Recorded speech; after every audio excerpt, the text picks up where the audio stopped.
ابھی تک 28 ارب ڈالر پاکستان پہنچ چکے ہیں اس سال میں. اگر 4 ارب ڈالر ہر مہینے بھیجیں تو اس حساب سے اس سال میں 40 ارب ڈالر پاکستان آئیں گے جو اوورسیز پاکستانیز بھیجیں گے, اور وہ سارے وہ بھی ایک نیا ریکارڈ ہوگا. اگر 100 اوورسیز پاکستانی ہیں نا, اس میں سے 90 پالیٹکس میں انٹرسٹ نہیں لیتے. وہ اپنی مزدوری کرنے گئے ہیں, اپنی جاب کرنے گئے ہیں, اپنی پڑھائی کرنے گئے ہیں, انہیں پاکستانی پالیٹکس سے کوئی نہیں.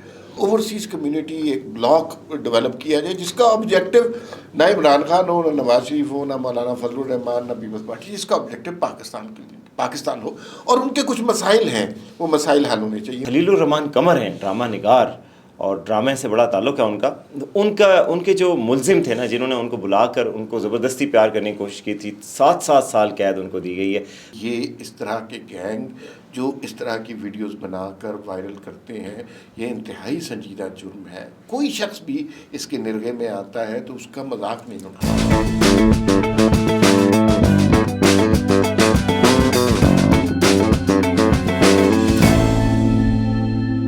السلام علیکم. وی ٹاک کے ساتھ میں ہوں وسیم عباسی, عمار مسعود صاحب کے ساتھ, اور آج 3 خبروں کے حوالے سے بات ہوگی میجر, اس کے علاوہ بھی خبریں. پہلی خبر تو یہ ہے کہ عمران خان نے کہا تھا کہ اوورسیز پاکستانی اس پاکستان میں پیسے نہ بھیجیں, مگر انہوں نے بالکل الٹ کرتے ہوئے ریکارڈ قائم کر دیا ہے, ایک نیا ریکارڈ قائم کیا ہے منتھلی ریمیٹنسز کا, 4.1 بلین ڈالر. کیا وجہ ہوئی, لوگ کیوں نہیں سن رہے ہیں خان صاحب کی, ایک بات. دوسری خبر بھی اوورسیز سے متعلق ہے, اور اوورسیز پاکستانی بڑی تعداد میں پاکستان پہنچے اور ایک کنونشن گورنمنٹ نے منعقد کیا ہے, اس کی کیا ضروریات پیش آئیں اور اس کی کیا ایجنڈا ہے, اس پہ بات کریں گے. اس کے علاوہ جو خلیل الرحمان قمر ہیں ڈرامہ نگار, اور ڈرامے سے بڑا تعلق ہے ان کے جو ملزم تھے نا, جنہوں نے ان کو بلا کر ان کو زبردستی پیار کرنے کی کوشش کی تھی, 7 سال قید ان کو دی گئی ہے, انہوں نے ان کو بلیک میل کرنے کی کوشش کی تھی. اس کے علاوہ انصار عباس صاحب کی ایک سٹوری ہے کہ پی ٹی آئی نے اپنی فارن افیئرز کی کمیٹی, جس میں کچھ لوگ ایسے تھے جو قابل اعتراض تھے, ان کو تحلیل کیا ہے اور نئی کمیٹی بنا رہے ہیں. کیا یہ اسٹیبلشمنٹ کو اپیس کرنے کی کوشش ہے, اس پر بھی بات کریں گے. تو سب سے پہلے میرا خیال ہے اوورسیز پاکستانی اس کے حوالے سے جو کنونشن ہو رہا ہے اس پہ بتائیں کہ یہ کتنی سگنیفیکنٹ ایفرٹ ہے گورنمنٹ کی. دیکھیے, یہ اوورسیز پاکستانی کے حوالے سے ہمارے ذہنوں میں یہ تصور ڈالا گیا کہ جو شخص پاکستان سے باہر ہے اور پاکستانی ہے, وہ عمران خان اور تحریک انصاف کا جھنڈا ہاتھ میں لیے ہوئے ہیں, اور وہ پاکستان کی اسٹیبلشمنٹ کے بھی خلاف ہے, حکومت کے خلاف ہے, پاکستان کے بھی خلاف ہے. اس کو بس کپتان نہیں تو کچھ اور نہیں یہ چاہیے. اچھا, ظاہر ہے یہ بات حقیقت نہیں ہو سکتی, لیکن سوشل میڈیا ان کا اتنا پاورفل ہے, وہ یہ امپریشن دینے میں کامیاب رہے ہیں. اب ہوا یہ ہے کہ حکومت پاکستان نے ایک اوورسیز کنونشن کا فیصلہ کیا, جس کے چیئرمین پرویز لوثر صاحب کل تشریف لائے تھے. اچھا, انہوں نے جو باتیں بتائیں اس میں سے جو سب سے حیران کن بات یہ تھی, انہوں نے کہا کہ اگر 100 اوورسیز پاکستانی ہیں نا, اس میں سے 90 پالیٹکس میں انٹرسٹ نہیں لیتے. وہ اپنی مزدوری کرنے گئے ہیں, اپنی جاب کرنے گئے ہیں, اپنی پڑھائی کرنے گئے ہیں, انہیں پاکستانی پالیٹکس سے کوئی نہیں. اور جو 10% ہے, اس میں سے یہ تھوڑی ہو سکتا ہے کہ 10 کے 10% پی ٹی آئی سے تعلق رکھتے ہو. 3% ان کے ہوں گے, 2% کسی اور جماعت کے ہوں گے, 2% کسی ریلیجس جماعت کے ہوں گے.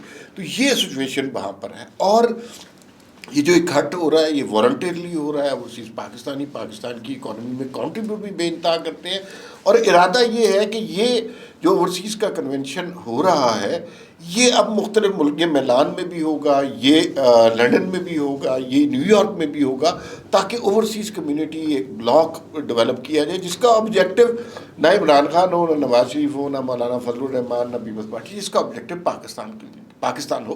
اور ان کے کچھ مسائل ہیں, وہ مسائل حل ہونے چاہیے. ویزے کے مسائل ہیں, ان کو کاروبار میں کچھ مسائل ہیں, شناختی کارڈ بننے میں کچھ مسائل ہیں, وہ سالو ہونے چاہیے. تو ایک طرح کا ون ونڈو آپریشن ان کے لیے کریٹ ہونا چاہیے. یہ ان کے مطالبات ہیں. لیکن بہت اچھی بات ہے کہ حکومت پاکستان ٹیپ کر رہی ہے اس طبقے کو جس کے بارے میں ایک بہت ہی غلط خبر پھیلائی گئی کہ یہ سارے پی ٹی آئی کے جیلے ہیں.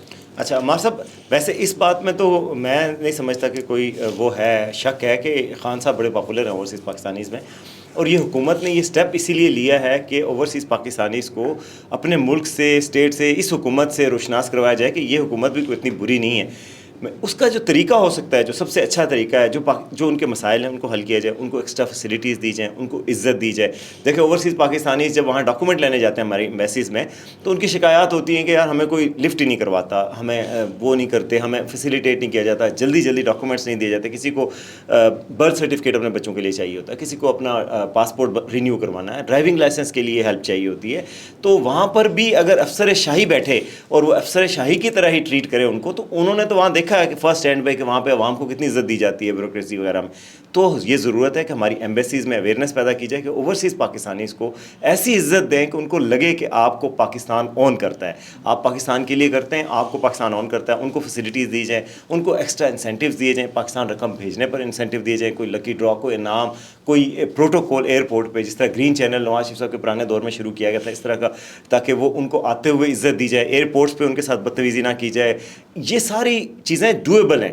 ان کے بچوں کو ایڈمیشن دیا جائے پاکستان میں, ان کے لیے جس طرح ان کا ایک کنسرن جب آپ بتا رہے ہیں, ایک کنسرن بڑا امپورٹنٹ ہے کہ وہ یہاں پر پراپرٹی خریدتے ہیں اور پراپرٹی ڈیلروں کے چکر میں آ کے وہ نقصان ہوتا ہے. وہ باہر بیٹھے رہتے ہیں, سمجھ رہے ہوتے ہیں کہ ہمارا پلاٹ تو اتنے کا اتنا ہو گیا, یہاں آتے ہیں تو پلاٹ ایگزسٹ ہی نہیں کرتا. یہ اور پھر لوگ ان پہ قبضے کر لیتے ہیں کیونکہ وہ اوورسیز ہیں. ہاں, لوگ یہاں پہ آرام سے قبضے کر لیتے ہیں. پرویز لوثر صاحب جو کہ چیئرمین ہیں پاک EU یہ جو کوارڈینیشن کمیٹی ہے, ان کو تمغہ امتیاز دیا گیا ہے اس دفعہ. تو اس کا مطلب ہے حکومت ان کو ریکگنائز کر رہی ہے. لیکن جی بالکل, جو ترسیلات زر کی بات ہے نا, وہ آج ایسی خبر آئی ہے جو بم بن کے گری ہوگی PTI پر. اور بانی PTI نے چونکہ کال دی تھی کہ اوورسیز پاکستانی جب پاکستان رقم نہ بھیجیں, پاکستان کی معیشت کو کرپل کر دیں, مفلوج کر کے رکھ دیں. اور بڑی یہ توقعات کی جا رہی تھی کہ پتہ نہیں جنوری سے دسمبر سے انہوں نے کال دے رکھی ہے. جنوری میں ریکارڈ اضافہ ہوا, فروری میں اضافہ ہوا, مارچ میں ہوا, اور مارچ میں تو حد ہو گئی, ریکارڈ ٹوٹ گئے ہیں سارے. آج $4.1 بلین پاکستان آئے ہیں ترسیلات زر کے, جو کہ آج تک پاکستان کی تاریخ میں, جو 77 سالہ تاریخ ہے, اس میں کسی ایک مہینے میں اتنی رقم نہیں آئی. اور ابھی تک $28 ارب پاکستان پہنچ چکے ہیں اس سال میں. اس سال میں 3 مہینے باقی ہیں. اگر $4 ارب ہر مہینے بھیجیں تو اس حساب سے اس سال میں $40 ارب پاکستان آئیں گے جو اوورسیز پاکستانیز بھیجیں گے, اور وہ سارے وہ بھی ایک نیا ریکارڈ ہوگا. لیکن اس میں ایک بات دیکھنی چاہیے, یہ جو مہینے تھے نا, ان میں ترسیلات زر زیادہ آتے ہیں. رمضان کا مہینہ ہوتا ہے, لوگ اپنی فیملیز کو بھیجتے ہیں, پھر عید آنے والی ہوتی ہے, پھر عید اور بڑی عید کے, چھوٹی عید اور بڑی عید کے درمیان شادیوں کا سیزن ہوتا ہے, پھر بڑی عید ہوتی ہے, لوگوں نے قربانی کا, اس سیزن میں پیسے لوگ زیادہ ہی بھیجتے ہیں. اب اس کے بعد لیکن یہ شہباز رانا جو معاشی امور کے بڑے اچھے رپورٹر ہیں, جرنلسٹ ہیں پاکستان کے, انہوں نے بھی لکھا کہ بھائی یہ جو عید کے افیکٹ کو میڈیگیٹ کیا جائے, کیونکہ عید پہلی دفعہ تو نہیں آ رہی, پچھلے سال بھی عید آئی تھی, پچھلے سال عید پہ اس طرح کی نہیں تھی جس طرح دیکھی گئی. یعنی ایون عید کے سٹینڈرڈ سے, جو عید میں تھوڑی عیدی بھیجتے ہیں, گھر والوں کو خرچہ بھیجتے ہیں, اس کے باوجود بھی اس سے زیادہ آئی ہے. اور لیکن یہ جو کال ریجیکٹ ہوئی ہے, یہ بڑا میسج ہے سگنیفیکینٹ, جو پہلے ہم بات کر رہے تھے کہ اوورسیز پاکستانیز نے کیا عمران خان کی بات سننا بند کر دی ہے. اچھا, پاکستانیز نے تو سننا بند کر دی ہے. اب اوورسیز کا معاملہ تھا, وہ بھی ایک کنونشن ہو رہا ہے, دوسرا ترسیلات زر بھی بہت آنا شروع ہو گئے ہیں. تو لگتا ہے کہ وہ جو پاپولیرٹی کا بخار تھا نا, وہ آہستہ آہستہ کم ہو رہا ہے. پاپولیرٹی کا بخار تو خلیل الرحمان قمر صاحب کو ہی بہت تھا. خلیل الرحمان قمر صاحب کا جو ہے وہ آپ تو کو ایسے فرعون کی طرح بات کرتے وہ تو بات ہی, اور بڑی ہائی مورل گراؤنڈز پہ تھے. لیکن ان کے ساتھ ایک واقعہ ہوا تھا آج سے چند ماہ قبل. آپ کو پتہ ہے کہ وہ کہیں گئے, صبح 4 بجے ایک خاتون نے ان کو کال کی جی, وہ چلے گئے, وہاں پر ان کی ویڈیو بنائی گئی نازیبا, پھر اس پہ انہوں نے جا کے کہا مجھے بلیک میل کیا گیا, مجھے زبردستی بلایا گیا. حالانکہ 4 بجے آپ کو جانے کی کیا ضرورت تھی, زبردستی ہے, کتنی زبردستی ہے, گھر سے فون آیا ہے نا, آپ چلے گئے, خاتون کے ساتھ خوش گپیاں ویڈیو میں نظر آ رہا ہے سارا کچھ. اس کے بعد اس خاتون کوئی گینگسٹر تھے, وہ گینگ تھا سارا, وہ مل کے بلیک میل کرتے تھے, اور وہ یہ آرام سے ان کے نرغے میں آ گئے. ویسے تو یہ خواتین مارچ, عورت مارچ, ہر کسی کے خلاف ہیں, بلکہ لفظ خاتون سے ان کو چڑ ہے, مگر ادھر بھاگے چلے گئے صبح اٹھ کے. اب وہ ان کو پتہ چلا, انہوں نے ان سے کیش بھی لیا تھا, ان سے پیسے بھی لے لیے, اور جس طرح ہوتا ہے ان کے ساتھ ہو گیا. اس کے بعد آج عدالت نے سزا دی ہے, جو عروج فاطمہ تھیں اور جو باقی ان کے ساتھ ممبرس تھے, ان کو 7 سال کی قید سنائی ہے. تو بہرحال یہ ایک اچھی بات, انصاف تو ہونا چاہیے تھا یہ جو ہوتا ہے. لیکن ہمارے جو یہ اکابرین ہیں نا, جو ڈرامہ انڈسٹری کے, فلم انڈسٹری کے, جو مورل اتھارٹیز بنتے ہیں, ان کو بھی سوچنا چاہیے کہ یہ کیوں اتنی جلدی ہنی ٹریپ ہو جاتے ہیں. اچھا, 2 اینگل ہیں اس بات کو دیکھنے کے. ایک بات تو یہ ہے کہ جیسے کہ سوشل میڈیا پہ ہو رہا ہے, ہر شخص خلیل الرحمان قمر کا مذاق اڑا رہا ہے کہ وہ ہنی ٹریپ میں آ گیا, اور یہ تو عورتوں کے خلاف یہ کرتے تھے اور پھنس گئے, اور پھر محنتیں کرتے پھرتے گئے, جو سارا کچھ ہوا.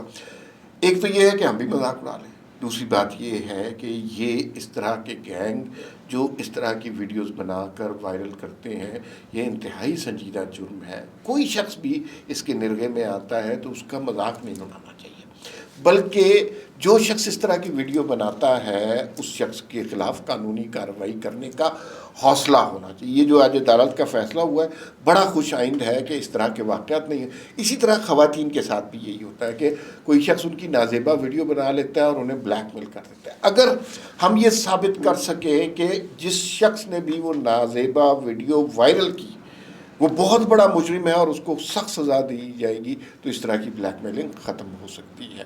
آخر میں بھائی صاحب ذرا وہ پی ٹی آئی کے بات کرتے ہیں کہ پی ٹی آئی کی پاپولیرٹی کی آپ بات کر رہے تھے کہ اوورسیز بھی ختم ہو گئے اور لوکل بھی ہے، تو یہ شاید یہی وجہ ہے کہ اسٹیبلشمنٹ کے ساتھ اب رابطے استوار کرنا چاہتے ہیں کہ پیوستہ رہ شجر سے امیدیں بہار رکھ، ملت کے ساتھ رابطہ استوار رکھ. وہ انہوں نے جناب ایک کمیٹی بنائی ہوئی تھی فارن ریلیشنز کی، بین الاقوامی امور کی. اس کمیٹی میں زلفی بخاری، شہباز گل، اس طرح کے افراد تھے.